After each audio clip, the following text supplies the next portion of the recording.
राम जी जो कहते हैं वो करते हैं। रघुकुल रीत सदा चली आई, प्राण जाए पर वचन न जाए। सब करते हैं, चोरी नहीं करते। प्रभु श्री राम जब लंका से लौट करके आ गए तो भगवान का राज्याभिषेक होने लगा, और उस राज्याभिषेक में दुनिया भर के सारे संत आए थे। भगवान ने लक्ष्मण जी को सेवा दी थी कि तुम सबके पैर छू के सबको दक्षिणा देना। शत्रुघ्न जी को सेवा दी थी कि तुम रसोई भंडार संभालना। भरत जी को सेवा दी थी सबको तिलक लगाना। राम जी मंच पर बैठ कर के संतों से अपना ब्राह्मणों के द्वारा अभिषेक करा रहे थे। तभी वहां भृगु ऋषि का आगमन हुआ, अत्यंत क्रोधी। जैसे भृगु ऋषि आए तो आकर के नारद जी के बगल में बैठ गए। नारद जी बैठे थे, बगल में भृगु ऋषि बैठे थे। कभी किसी जमाने में भृगु ऋषि ने नारद जी से पूछा था कि ऐसा क्यों कहते हैं कि नाम राम से भी बड़ा है, राम से बड़ा राम का नाम, ऐसा क्यों कहते हैं? नारद जी बोले प्रैक्टिकली बताऊंगा, कथा नहीं सुनाऊंगा, प्रैक्टिकली बताऊंगा कि नाम क्यों बड़ा है, राम जी से भी बड़ा राम जी का नाम क्यों। भृगु ऋषि आए, आकर के तुरंत अपना यहां पर एक सपोर्ट लगा करके तुरंत बैठ गए और कमंडल हाथ में लेकर के माला जपने लगे, नेत्र बंद करके ध्यानस्थ हो गए। यहां पर भरत जी महाराज सबको तिलक करते हुए आ रहे थे, दक्षिणा देते हुए आ रहे थे।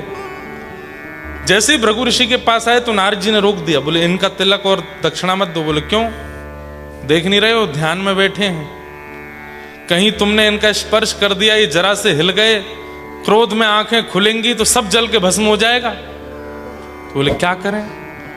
बोले सबका कर दो, इनका लास्ट में करना, सबसे जब इनकी आंखें खुल जाएं तब करना। लक्ष्मण जी बोले कहीं ऐसा ना हो कि मैं आगे चला जाऊं और इनकी आंख खुले और ये देखें इधर भी दक्षिणा दे दी, इधर भी दे दी, मुझे नहीं दे के गए। नारद जी बोले मैं बैठा हूं ना बगल में, मैं सब संभाल लूंगा, टेंशन मत लो। लक्ष्मण जी बोले देख लेना, आप संभाल लेना। लक्ष्मण जी प्रणाम करके आगे निकले। तिलक नहीं किया, दक्षिणा नहीं चढ़ाई, माला नहीं पहनाई, और जैसे ही थोड़ी दूर पहुंचे भृगु ऋषि के नेत्र खुले नहीं, नारद जी ने कोहनी मारी जोर से। क्या सब जगह तपस्या करने बैठ जाते हो? राम जी का अभिषेक चल रहा है, देखने आए हो कि यहां तप में बैठने आए हो? भृगु ऋषि बोले तुमको क्या दिक्कत हो रही है? बोले दिक्कत कुछ नहीं हो रही है, तुम्हारा अपमान होता हुआ दिखा तो मैंने कहा तुमको उठा देना चाहिए। मेरा अपमान कैसे?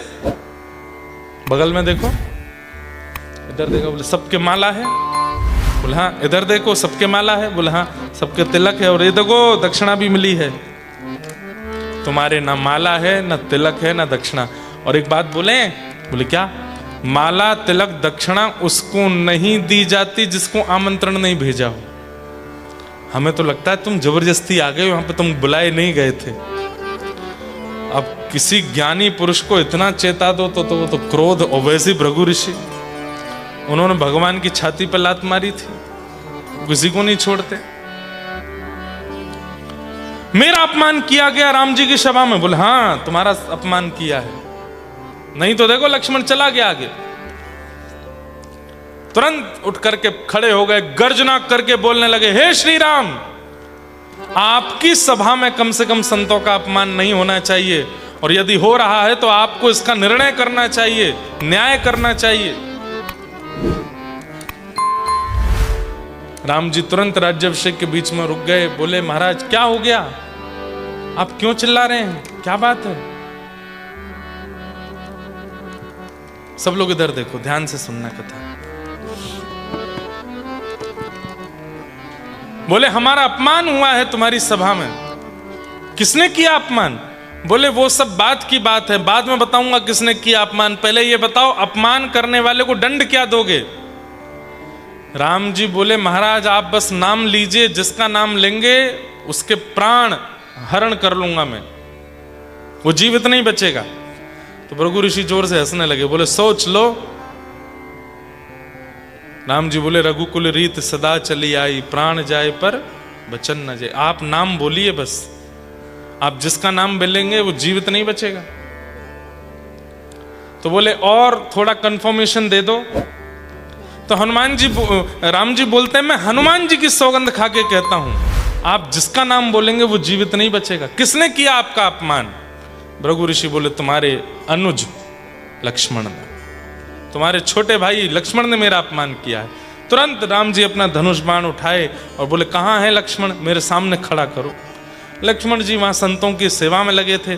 तभी किसी ने जाके कहा लक्ष्मण जी भागो यहां से। बोले क्या हो गया?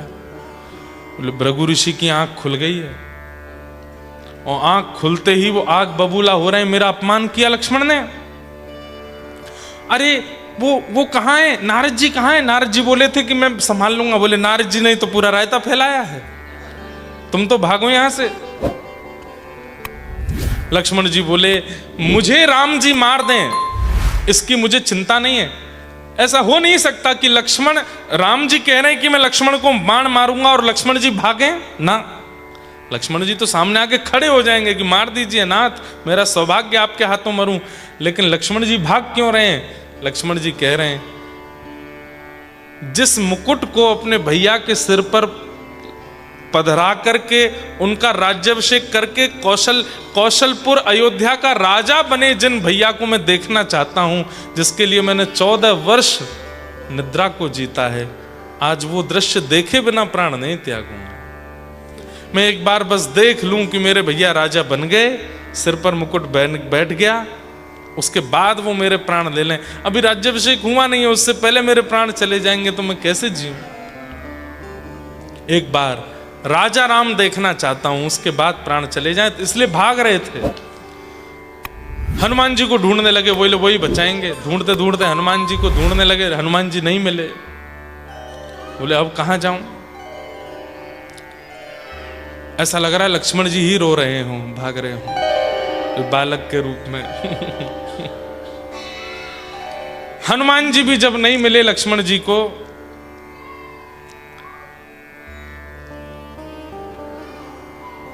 he is crying in English. Mommy, why you did this with me? I want milk. I'm hungry. हम भारतीय लोग हैं ना, हमको बड़ा अजीब लगता है बच्चे इंग्लिश में रो रहे हैं, इंग्लिश बोल रहे हैं, इंग्लिश में खा रहे हैं, इंग्लिश में खेल रहे हैं। हमको लगता है कि भाई हमारे यहाँ तो बच्चों को 10-12 साल की उम्र में जाके अंग्रेजी आती है, ये यहाँ बोलते ही अंग्रेजी बोलने लगते हैं, तो थोड़ा लगता तो अलग है, लेकिन अच्छा। तो क्या बता रहा था? हाँ, लक्ष्मण जी हनुमान जी को ढूंढने लगे। बोले हनुमान जी ही बचा सकते हैं मुझको। हनुमान जी नहीं मिले। तब लक्ष्मण जी बोले अब कहाँ जाऊं? राम जी ढूंढ रहे हैं, कहाँ है लक्ष्मण, कहाँ है लक्ष्मण? तो दूर गुफा में अंजनी मैया, हनुमान जी की माता जी बैठी तप कर रही थी। लक्ष्मण जी दौड़े दौड़े मैया के पास गए। बोले मैया आप ही मुझे बचा सकती हो, पूरी बात बताइए, ऐसे ऐसे पूरा हो गया है, राम जी मुझे मारने आ रहे हैं। अंजनी मैया बोली, बोले तुम यहीं छिप जाओ इस शिला के पीछे, मैं हनुमान को बुलाती हूँ। अंजनी मैया ने नेत्र बंद करके जैसे ही वेग से हनुमान जी को पुकारा, हनुमान जी के रों कंपित होने लगे। पता चल गया कि मां बुला रही हैं। पवन पुत्र हनुमान दौड़ करके उछल के पहुंच गए मैया के पास। मैया जल्दी आज्ञा करो, मुझे क्यों बुलाया? राम जी का राज्याभिषेक होने वाला है, मैं बहुत व्यस्त हूं आज, पूरे भंडार की सेवा मैं और भरत जी देख रहे हैं, जल्दी बताइए क्या करना है? बोले मेरा एक बहुत जरूरी काम करना है। बोले माँ कल कर लें, आज राम जी का राज्याभिषेक हो जाए। बोले नहीं, आज करना है, अभी करना है। बताइए ना क्या करना है? बोले पहले वचन दो, जो कहूंगी सो करोगे। बोले वचन देता हूं मां, करूंगा। बोले नहीं, सौगंध खा करके, अपने प्रिय की सौगंध खा करके कहो, जो कहूंगी सो करोगे। ऐसी क्या बात है मां? बोले मैं जल्दी कह रही हूं, जल्दी करो, समय नहीं है। हनुमान जी बोले मैं राघव जी की सौगंध खाता हूं, राम जी की सौगंध खाता हूं, जो कहोगी सो करूंगा। पूरी बात बताई। बोले शिला के पीछे लक्ष्मण खड़ा है, राम जी उसको मारने आ रहे हैं, राम जी के बाण से लक्ष्मण की रक्षा करो। हनुमान जी मुस्कुराने लगे, वाह मैया, राम जी की सौगंध खिलवा दी और राम जी से ही बचाना है लक्ष्मण को। बोले अब बचाओ, ठीक है। हनुमान जी खड़े हो गए। राम जी को पता चला कि लक्ष्मण यहां है, तुरंत धनुष बाण लेकर के चढ़ा दिया। हनुमान हट जाओ, मुझे पता है शिला के पीछे लक्ष्मण है। उसको मेरे हवाले करो। हनुमान जी बोले भगवान, आज लक्ष्मण जी को बाण तभी स्पर्श करेगा जब हनुमान नहीं रहेगा। जब तक हनुमान जीवित है आप लक्ष्मण को स्पर्श नहीं कर सकते। अच्छा, अरे हमने वचन दिया है, हमने भृगु ऋषि से कहा है कि मैं लक्ष्मण को जीवित नहीं छोड़ूंगा। बोले मैंने भी अपनी मैया को वचन दिया है कि मैं लक्ष्मण को कुछ होने नहीं दूंगा। अरे वचन की बात नहीं है, मैंने तुम्हारी सौगंध खाई है कि मैं लक्ष्मण को जीवित नहीं छोड़ूंगा। हनुमान जी बोले मैंने भी आपकी सौगंध खाई है कि मैं लक्ष्मण को कुछ होने नहीं दूंगा। आप लक्ष्मण के साथ जो करना चाहें कर सकते हैं, लेकिन उससे पहले मेरे प्राण ले लीजिए। मेरे प्राण चले जाएंगे तो मैं वचनबद्ध नहीं हूं, मेरी कसम टूट जाएगी, उसके बाद लक्ष्मण आपके हवाले, पर उससे पहले मुझसे सामना करना पड़ेगा। अच्छा उठा। प्रभु श्री राम ने कहा तो पहला बाण तुमको ही देखेगा। बोले चला दीजिए। आहा, जैसे ही बाण संधान किया है, प्रत्यंचा खींच करके हनुमान जी की ओर देखे, आकाश में बादल गरजने लगे, सूर्य चंद्रमा विचलित हो गए, देवता सब त्राहिमाम करके दौड़ने लगे। बोले ये कैसा अवसर देख रहे हैं? प्रभु श्री राम अपने ही दास हनुमान को बाण मार रहे हैं। पृथ्वी कंपायमान होने लगी। कैलाश पर बैठे हुए महादेव के तीनों नेत्र खुल गए और नेत्रों से अश्रुपात होने लगा। आज एक कैसा दृश्य दिख रहा है। लेकिन अत्यंत प्रसन्न मुद्रा में हैं श्री हनुमान जी। बोले मेरा सौभाग्य, मैंने चरण स्पर्श किए हैं, मैंने बहुत प्रेम पाया है राघव जी का, आज पहली बार क्रोध मिलेगा मुझको। दास को तो सब लेने का अधिकार होता है, प्रेम दे तो प्रेम स्वीकार करे, क्रोध दे तो क्रोध। स्वामी का आज क्रोध मिलने वाला है और मैं उसके लिए उत्सुक हूं। भुजा उठा करके खोल करके खड़े, बोले चला दीजिए बाण। जैसे ही प्रभु ने प्रत्यंचा खींच करके हनुमान जी की ओर बाण छोड़ा, वेग से हनुमान जी ने केवल कहा जय श्री राम। और इतना वेग था उस वाणी में, इतना वेग था उस राम शब्द में, पृथ्वी में भूचाल होने लगा।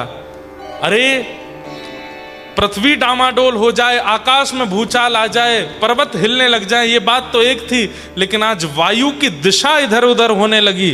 हनुमान जी के मुख से राम शब्द निकलते ही जो वायु की दिशा सीधे हनुमान जी की ओर जा रही थी, वो वायु की दिशा ऊपर नीचे, जैसे टर्बुलेंस आता है ना फ्लाइट में। What is the cause of turbulence? The air pressure. कभी कभी एयर प्रेशर जो है वो विपरीत दिशा का होता है तो हवाई जहाज आकाश में हिलने लगता है।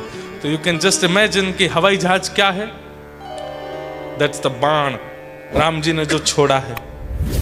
लेकिन अचानक से सामने से हनुमान जी ने जो जय श्री राम का उद्घोष किया, तो मुख से वह स्वर निकला, हवा लेकर के चला, पूरा वातावरण की हवा डामाडोल हो गई और वो बाण लड़ खड़ा करके राम हनुमान जी के चरणों में गिर गया, स्पर्श नहीं कर पाया। राम जी देख करके चौंक गए। बोले कुंभकर्ण नहीं बच पाया, रावण नहीं बच पाया, इतने बड़े बड़े सबरे राक्षस नहीं बच पाए जिन बाणों से, ये हनुमान मेरा ही नाम बोल के मेरे ही बाण गिरा रहा है नीचे। दूसरा बाण चलाता हूं। दूसरा बाण लेकर के फिर चलाया और तेज जय श्री राम का, वो भी नीचे गिर गया। एक के बाद एक राम जी बाण चलाते रहे, हनुमान जी जय श्री राम का उद्घोष करके सारे बाणों को नीचे गिरते रहे। नारद जी मुनि भृगु ऋषि के पास गए, हाथ पकड़ के बोले अंत में निकला यह परिणाम, राम से बड़ा राम का नाम। जिसके चित्त में राम नाम विराजमान है, उसको राम जी भी चाहें तो डुबा नहीं सकते, मार नहीं सकते। ये नाम प्रभाव। कलयुग केवल नाम प्रभावा, सुमिर सुमिर नर उतरे ही पारा। कलयुग में नाम का ही प्रभाव है। तो राम जी अपना वचन निभाते हैं। अंत में भृगु ऋषि ने फिर जाके राम जी से कहा, सुनिए, मैंने ही कहा था कि मेरे अपमान करने वाले को मार दीजिए, अब मैं ही कह रहा हूं मुझे नहीं मरवाना है, छोड़ दीजिए। बोले देख लीजिए, आपने कहा था कि आप मारोगे, आपको मारना है। बोले कि नहीं नहीं, अब मुझे कोई गिले शिकवा नहीं है, लक्ष्मण जी को मैंने क्षमा किया। राम जी ने तुरंत धनुष बाण नीचे छोड़ दिए, दौड़ करके पहले तो हनुमान जी को हृदय से लगाया, फिर दौड़ के लक्ष्मण जी को हृदय से लगाया। लक्ष्मण जी रोने लगे, बोले भैया मुझे मार दीजिए, लेकिन एक बार आप अयोध्या के राज सिंहासन पर बैठ के मुझे दर्शन दे दीजिए, मैं एक बार आपको राजा बने देख लूं, उसके बाद मेरा वध कर दीजिएगा। मुझे आपके हाथ से वध करवाने में कोई चिंता नहीं है। राम जी बोले मैं वचनबद्ध था, अपने वचन का निर्वहन कर रहा था, यदि वचन दे करके ना करूं तो ये चोरी मानी जाएगी। अस्तेयम।